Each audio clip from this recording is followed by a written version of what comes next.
What's up, YouTube? Welcome back to the reaction box where you pick the video, I put it inside the box and react to it. Now, I ain't gonna hold y'all with the normal introduction and all that stuff, you know what I'm saying? We got a let's go and let's get it. Finally, the Tupac Ed Gordon interview. Now, I know this ain't the whole interview before I do this, and I probably eventually will, but I found this section of it most interesting, what he's talking about in this like 8 minutes or whatever, you know what I'm saying? But yeah, man, like I ain't really never got around to looking at the whole thing myself, so this is a real reaction, you know what I'm saying? Don't take it lightly, but I'm pretty sure it's gonna be educating. I'm gonna be listening. Ain't nothing really to break down. Tupac keeping it real, you know what I'm saying? Ain't no bars for me to break the pause like that and do all that stuff, you know what I'm saying?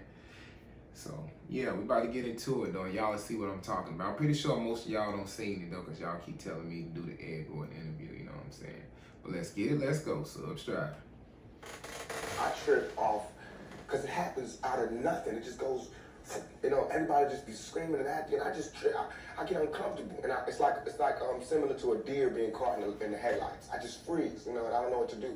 I don't know if I should be what they want me to be, or if I should make them hate me so they can stop. You know, like say something mean so they can just stop. But I'm just like caught in the middle of it because you can't. I mean, no one can do that. Police can't do that. They can't stand in front of all those people and control them with a gun and mace and all that. So me with just words, it's like a battle to find the right words to say at the right time. I'm curious when you think about the idea that you do have that kind of control over so many people. In one sense, the whole idea of being a role model comes up in the imagery, and a lot of people who know you, and I talked to them beforehand, suggested that hey, you know, when you meet him, he's going to be something entirely different than you imagine, and what the media is portraying him. What about that idea that you have been portrayed, and sometimes, I mean, to be honest, you like the portrayal of you just hard, That's thug, right. That's right. don't step on me, That's right. you're in trouble. That's right. Yet there's another side to you too. What about that idea that you've got to be able to figure out where you're going? To me, it's like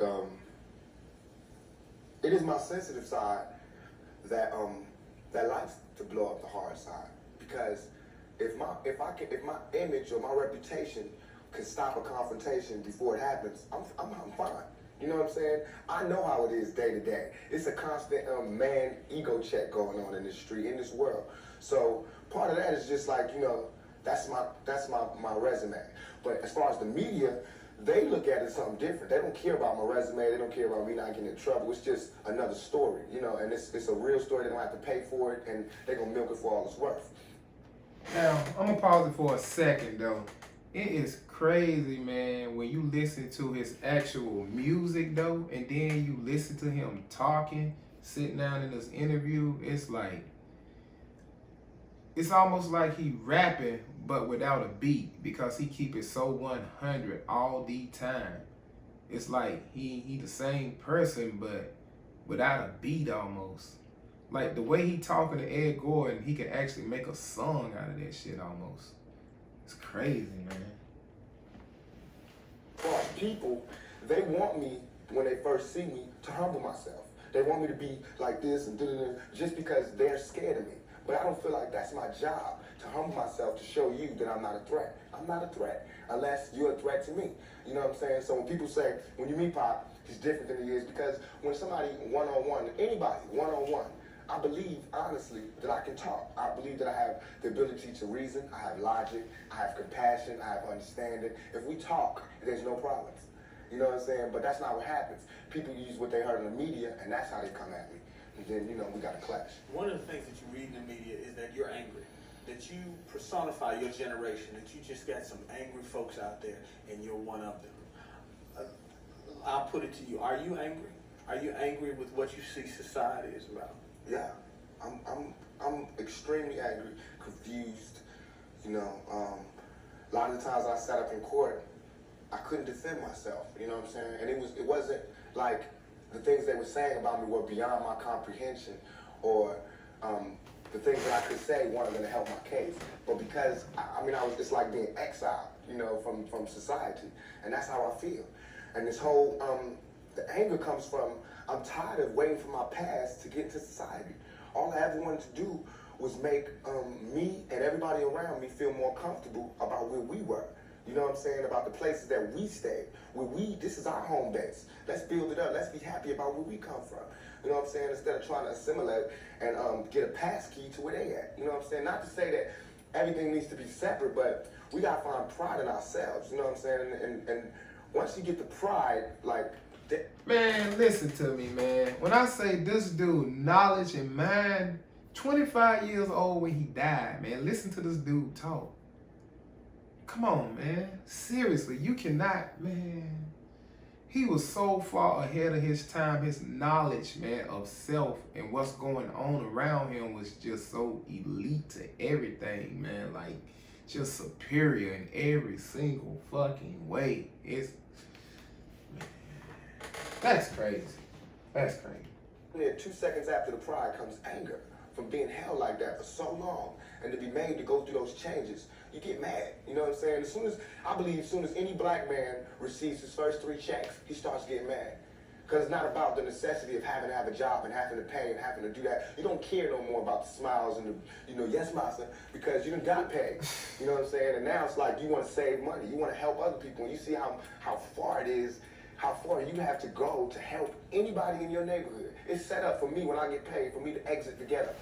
You know what I'm saying? The only reason I've had these problems is because I haven't left yet. And these problems don't come from a white man. It comes from just society, the problems that we have.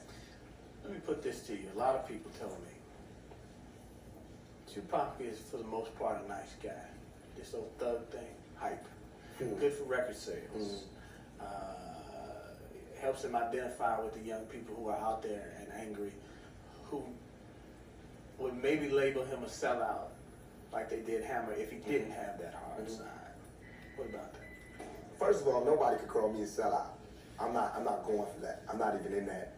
I'm not looking for approval from the black community because we don't give approval. You know, we don't really do nothing but exist. So it's not like black people could tell me you a sellout or you true blue. You know what I'm saying? It's not that. I'm not even caught up in that. But I can see that, you know what I'm saying? The one thing we do have in common as black people is we share that poverty. So the thug side is more closer to the poverty than me being rich. You know, how can I come to any community center, you know what I'm saying, sporting a Rolex Presidential, all these diamonds, and be like, look, we, you know what I'm saying, gotta. But now, when I say we, they know what I mean. I'm not saying like I live in this neighborhood, and but I'm a thug, and they thugs. They can relate to it. I don't even have to say that, you know what I'm saying? When I come, I don't have to say I'm real. They already know that, you know what I'm saying? From me being me, from not pushing the thugness, but I know from the business that everybody in this business is always whispering in your ear about what you can't say, what you... Now, and I'll pause it again, man, it's getting ready. But listen, as genius and smart as Ed Gordon is, he's in a situation in this interview to where he's trapped. He don't even really know what to say because Tupac is so intelligent. Like, he's saying the bare minimum. He's asking him the bare minimum questions like this, that, you know what I'm saying? He touching stuff, but he know that he can't outthink him. He can't outsmart him. Not saying that Ed Gordon trying to outsmart him, no. But he knows, like, this dude's mind is way more superior than mine. So I'm going to keep it kosher and just let it play out. And that's what Ed Gordon doing, because he know that Tupac's mind is way more powerful than his could ever be. It's crazy. Crazy. And do what you can't wear in this world and in this world. Look at it. Worlds, a white world and a black world. All I did was stand in the middle. This world and in this world. Look at Ed Gordon looking at him. Look at that shit. Oh, my bad. I'm looking at my MacBook. You know what I'm saying? Y'all probably can't see it, man. But look at him, though. You know what I'm saying? That's crazy, man. I mean, he's looking at like this motherfucker is a straight genius. That's the way Ed Gordon looking, man. It's crazy. It's two worlds, a white world and a black world. All I did was stand in the middle, you know what I'm saying, and say I'm living in both worlds. I can go to the streets and survive, and I can go out here and do my business out here. I'm play devil's advocate again. Right. Critics say, yeah, but you're being pimped. You're being pimped by the record executives who will allow you to do your thug life because it portrays a certain black. I mean, you've heard it, yeah. that if you were just a singer, you wouldn't have the same record contracts you have. Right. But because you portray the thug life, the gangster rap, they've allowed you to make that money. They've allowed you to push it, make you platinum. I beg to differ. You know what I'm saying? I'm getting pimped. That's true.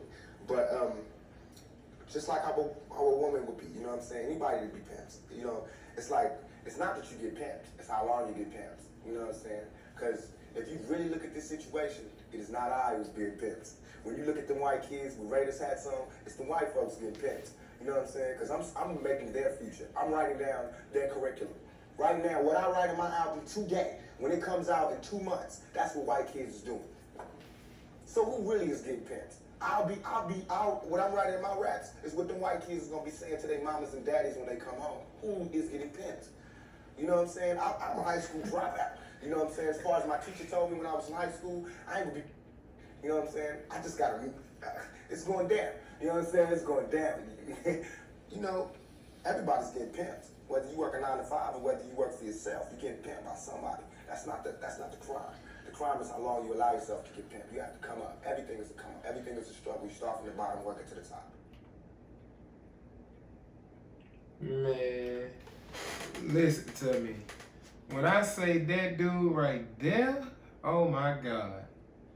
That interview alone, it explains everything about Tupac, almost.